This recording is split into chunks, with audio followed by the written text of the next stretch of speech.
খাবার রাখতে গিয়ে তেলাপোকা দেখে ভয় পেয়ে গিয়েছিলাম। আজকে কি কি করলাম এ টু জেড থাকছে এই ভিডিওতেই।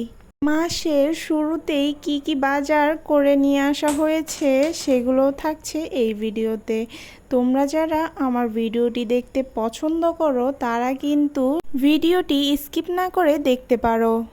সকাল সকাল একটু নাস্তা করে নিচ্ছিলাম, তবে এইভাবে ডিম খেতে খেতে অতিরিক্ত হয়ে গিয়েছি, তাই একটু মরিচ ভর্তা নিয়ে নিয়েছিলাম। এখানে আমার বাসার জন্য কিছু বাজার করা হয়েছে। আজ অল্প কিছু বাজার নিয়ে এসেছিল, আমি ভাবলাম এগুলোকে একটু গুছিয়ে রাখি। এখানে এসে দেখি তেলাপোকা মামা এখানে মরে পড়ে আছে, ভাবলাম এটাকে একটু পরিষ্কার করে নেই। এখানে আমি সব কিছু নুডলসগুলো গুছিয়ে রাখছিলাম, সব কিছুই আমি অর্গানাইজ করে রাখছিলাম। আমার মেয়ে নাস্তা হিসেবে এই নুডলসটা খুবই পছন্দ করে, তাই ওর বাবা খুব বেশি করে নিয়ে আসে। এখানে দেখো আমি সুন্দর করে এই র্যাকটাকে গুছিয়ে নিয়েছি। এখানে আমি শুকনো খাবারগুলো রাখি। সবগুলো কাজ করে এখন চলে এসেছি বিছানাটা একটু গোছাতে।